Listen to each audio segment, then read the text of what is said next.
हम लोग पढ़ेंगे समानांतर श्रेणी। इस बाबू अंग्रेजी में बोला जाता है अर्थमेटिक प्रोग्रेशन, इसको शॉर्ट बोलते हैं APP।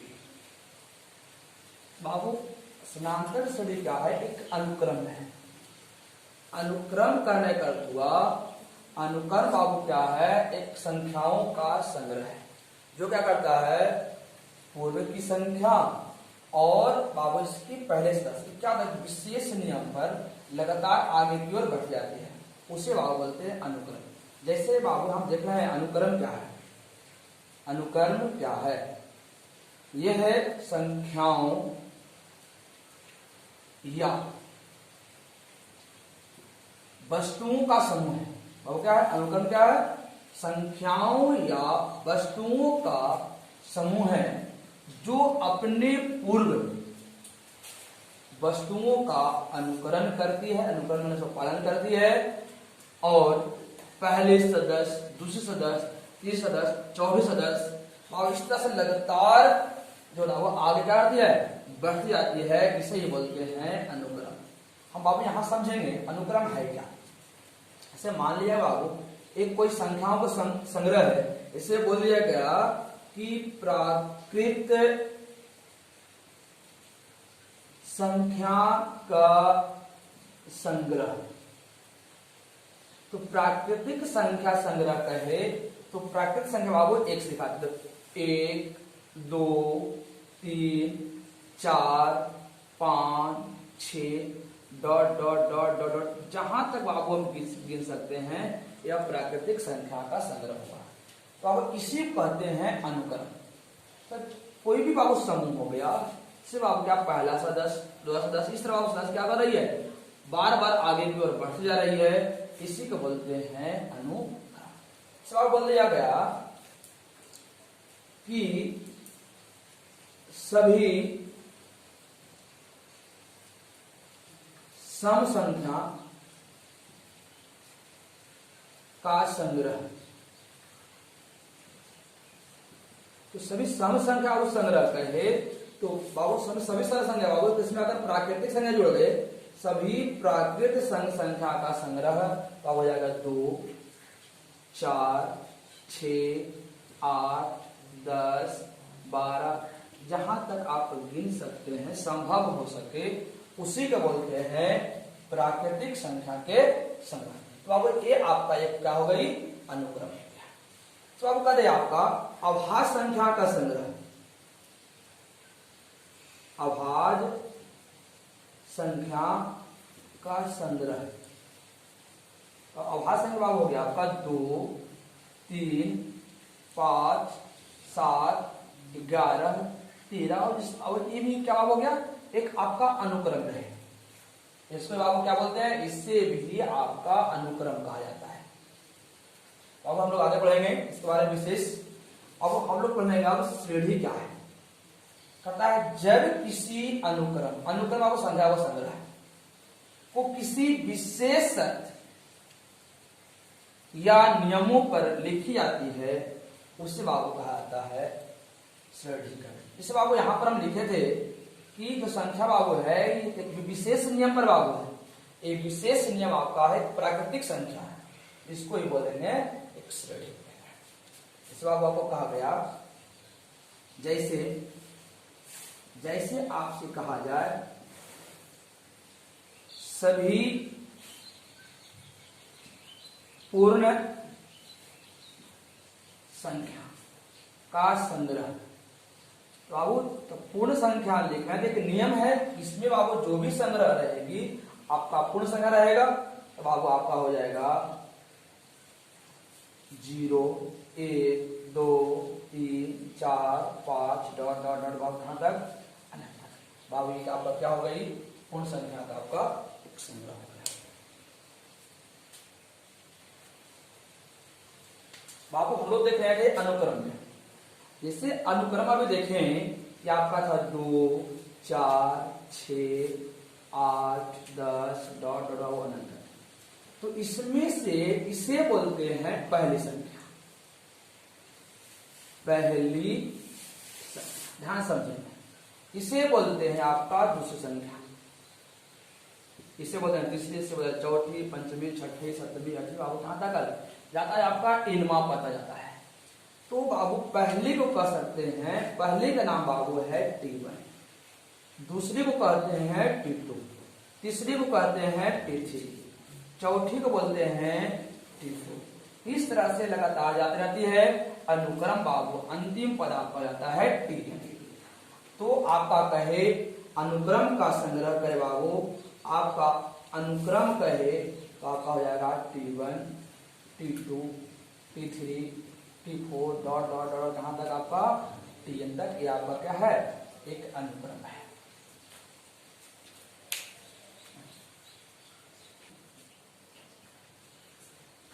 बाबू अगला पॉइंट पढ़ेंगे समानांतर श्रेणी। तथा वैसे अनुक्रम जिसमें किसी संख्या के उसके किसी पद और उसके पूर्व पद, किसी पद या पूर्व पद का अंतर सदैव नियत हो, उसे समानांतर श्रेणी का। अर्थात बाबू कहने का अर्थ हुआ कि किसी अनुक्रम में जब एक नियत संख्या जोड़ी जाए तो पूर्व पद या बाद का पद हमेशा प्राप्त हो, उसे कहते हैं समानांतर श्रेणी। जैसे बाबू हम देखते हैं, जैसे आपका कोई अनुक्रम रह गया 2, 4, 6, 8, 10, 12 बाबू डॉट डॉट डॉट जहां तक आप लिख सकते हैं। इसमें अधि बाबू कहा गया, देखे बाबू यहां से 2 है, बाबू यहां पर 4 है, तो 4 और 2 में कुछ अंतर हो रहा है, तो 4 में से 2 घटाते हैं आपका आता है 2। तो आप देखते हैं अगर 2 में 2 जोड़े कितना आ गया आपका 4। बाबू फिर बाबू ये आपका नियत पद हो गया, जो बाबू जो घटाए जो आपका प्राप्त हो नियत पद हो गया। यदि 4 में प्रत्येक जोड़ा जाए तो 4 में फिर बाबू नियत पद होते हैं 2, 4 और 2 अगला पद आता है। 6 में फिर बाबू जोड़ते हैं नियत पद 6 2 फिर बाबू अगला पद। इसी तरह से बाबू यदि नियत पद को जोड़ते जाए और अगला पद आता जाए तो उसे ही कहते हैं हम लोग अर्थमेटिक प्रोग्रेशन अर्थात समानांतर श्रेणी, ये भी कहा जाता। अर्थात जब किसी संख्या में कोई नियत पद को जोड़े और अगला पद हमेशा अगला पद आते जाए तो पूर्व पद आते जाए, उसे ही कहेंगे समानांतर श्रेणी। इस बाबू अगला उदाहरण आप देखेंगे। ऐसे बाबू अगला उदाहरण आपका कोई पूछे, जैसे मान लिया बाबू आपका -3 है, -6, -9, -12, ऐसा बाबू ये भी आपका एक अनुक्रम है। तो बाबू देख रहे हैं कि आपका बाबू पहला पद आपका -3 है, दूसरा पद बाबू कितना आपका -6 है। तो आप देख रहे हो उसमें कितना जोड़े जाए, तो देखें बाबू कि -6 में बाबू 3 घटाते हैं, -6 में यदि बाबू -3 घटाते हैं तो 6 माइनस बाबू क्या हो गया प्लस 6 में से बाबू कितने बचा आपका 3 है। अर्थात यदि प्रत्येक पद में 3 को जोड़े तो 6 बाबू -6 में -3 बाबू यदि -3 जोड़ेंगे तो 3 और 3 कितना हो जाएगा 6। बाबू -6 में यदि फिर बाबू -3 जोड़े तो प्लस माइनस माइनस 6 3 बाबू कितना हो गया आपका -9। फिर बाबू कहा जाए कि -9 में आप -3 को जोड़ी प्लस माइनस माइनस 9 3 बाबू कितना आपका। यदि सब हमेशा अनुक्रम बराबर आवे तो उसे ही कहते हैं समानांतर श्रेणी।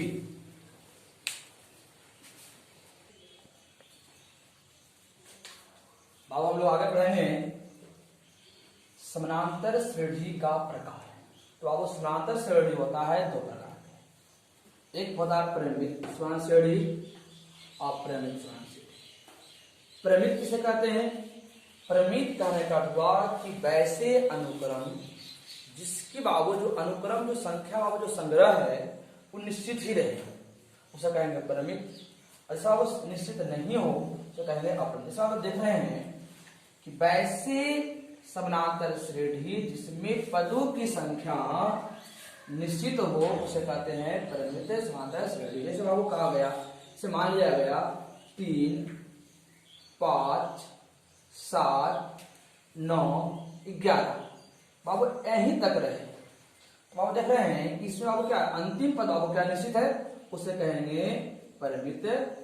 इस बाबू कदे फिर से कहे, आपका क्वेश्चन आपको बढ़ में रहे, कहे कि 10 तक सभी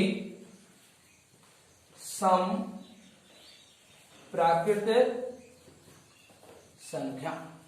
तो बाबू 10 तक बाबू सभी प्राकृतिक संख्या बाबू कहे तो प्राकृत बाबू होती है 1 से शुरू होती है बाबू। सम कहे तो 2 से कट जाए तो 2, 4, 6, 8, 10 तक कहिए बाबू 10 तक हो गया। इसके आगे वाली नहीं हो सकती है, अर्थात बाबू अंतिम पद यदि आपका निश्चित हो जाए उसे कहेंगे परिमित समानांतर श्रेणी। अब अगला आता है अपरिमित। कहता है वैसी समानांतर श्रेणी जिसमें पदों की संख्या निश्चित नहीं हो उसे कहते हैं अपरिमित समानांतर श्रेणी। से बाबू कह दे कि सभी सम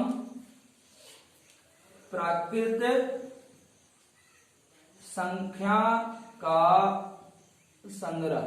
तो सभी प्राकृतिक सम प्राकृतिक, तो अब सभी अभी तक प्राकृतिक बाबू तो 0 शुरू होती 1 से शुरू होती है, प्राकृतिक संख्या 1 से शुरू होता है। लेकिन बाबू सम रहे तो सम में वही होगा जो आपका 2 से कटेगी, तो अब हो जाएगा 2, 4, 6, 8, 10। कहा तो बाबू पास सभी जहां तक आप गिन सकते हैं 12, 14, 16 जहां तक आप बाबू गिन सकते हैं, अर्थात इसका अंतिम पद आपका निश्चित नहीं हो उसे कहेंगे अपरिमित समानांतर श्रेणी। बाबू इस यही बाबू था सम भी था, बाबू इसका था 10 ही तक बाबू निश्चित हो, इसमें अंतिम पद दिया रहे उसको परिमित, जिसका अंतिम पद दिया हुआ नहीं रहे अपरिमित समानांतर श्रेणी कहेंगे उसको। हम लोग अब पढ़ेंगे समानांतर श्रेणी का अनुक्रम का बाबू जो इनमा पद होता है, इनमा पद होता है कैसे। और मान लिया गया कोई अनुक्रम आपका है 3, 7, कुछ ही मान सकते हैं 3 बाबू 7 में क्या जोड़े बाबू 3 में क्या जोड़े 7 बाबू आया 4, तो बाबू 7 4 बाबू कितना होता है 11, 11 बाबू कितना होता है 15। अब इसी तरह से कोई आपका अनुक्रम रहे, तो अब इस अनुक्रम में आप देख रहे हैं कि पहला पद को T1 बोलते हैं, दूसरा पद को T2, तीसरा पद को T3। बाबू इस तरह से आपका बाबू अनंत पद जाती है, अंतिम पद को बोलते हैं Tn। तो बाबू हम निकालने सीखेंगे बारी बारी से। तो हम पहला पद को A भी बोलते हैं, क्या बोलते हैं A।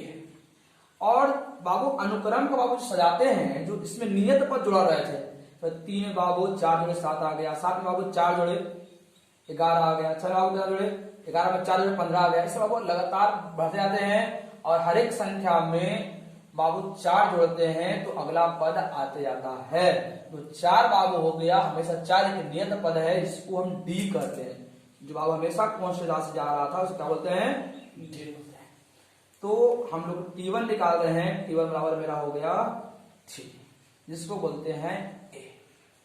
T2 बाबू है, T2 हम देख रहे हैं कि 3 बाबू है, इसमें प्लस जोड़ रहे थे, कितना प्लस बाबू जब 2 बाबू जोड़ रहे थे ना, तो कह सकते हैं बाबू अंदर लगा 4 into 2 minus 1। ध्यान दीजिएगा 2 बाबू क्या है, यहाँ पे 2 था वही 2 बाबू है, सिर्फ 1 गुना बाबू जहाँ 1 था सिर्फ 1 गुना कर दिए। तो 2 में से 1 गया, बचा कितना 1, 4 इकाई 4 और 4 3 बाबू कितना हो रहा है आपका 7 आ रहा है। फिर आप देख रहे हैं आगे T3 देख रहे बाबू, तो 3 + 4 into 3 minus 1 बराबर देखिए कितना आता है, 3 में से 1 गया 2, 4 दूनी के 8 और 8 3 बाबू कितना होता है 11। आगे देखेंगे T4 बाबू देखेंगे 3 + 4 into 4 minus 1, 4 में से 1 बाबू 3, 4 के 12, 12 3 बाबू कितना हो रहा है 15। इस तरह बाबू अगर लगातार हम करते आते हैं, आपका इनमा पद के बारे आवे तो आप इसको भी कर सकते हैं ना 3 + n गुने 4 गुने ना सॉरी 4 into n - 1 बाबू बराबर जो आपका क्या आ जाएगा, आपका तीनों पता जाएगी। तो इसमें बाबू जो 3 आपका है, 3 को मानते हैं बाबू ए मानते हैं, पहला पद होता है। तो tn बराबर कर सकते हैं हम लोग, tn बराबर बाबू आपका सोल्यूशन से आपका बाबू ए जो है पहला पद है उसको बोलते हैं हम लोग ए प्लस बाबू 4, अभी बताया बाबू 4 बाबू जो कांस्टेंट राशि थी उसको बोलते हैं हम लोग डी, उसको सारवंतर बोलेंगे। और इनका बाबू होता है n-1। तो आपका tn का बाबू सूत्र हो गया आपका ए प्लस डी इंटू n-1।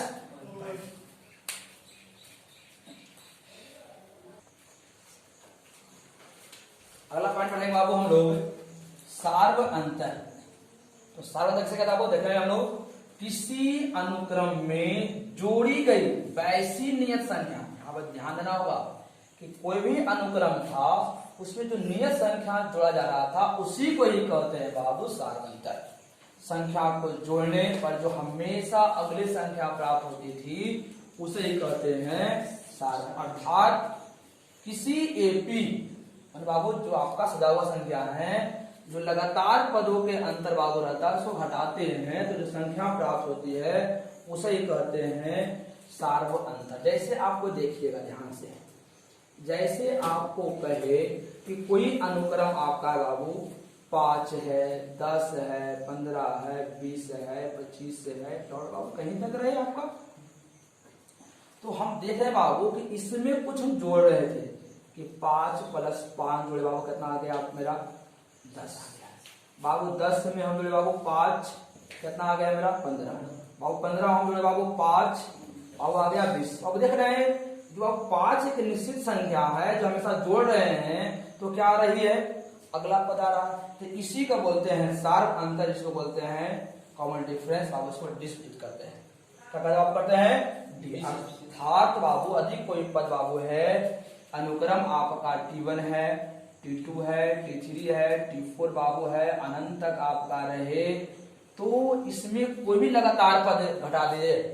तो हमेशा देखते हैं बाबू कि अगला संख्या बड़ा होता है, इसी को कह सकते हैं T2 - T1 बराबर आप होगा D का, T3 - T2 बराबर होगा, इसको D कहते हैं। T4 - T3 उसको आप बोलते हैं D। अर्थात आपका जब आपका T2 - T1 बराबर T3 - T2 बराबर रहे T4 - T3 उसी को बोलते हैं आपका D बोलते हैं। अर्थात बाबू जब किसी संख्या के पदों का अंतर हमेशा समान रहे उसी को भी बोलते हैं AP बोलते हैं। और जो पदों बाबू जो बीच में अंतर होता है इसी को बोलते हैं हम लोग सार्व अंतर।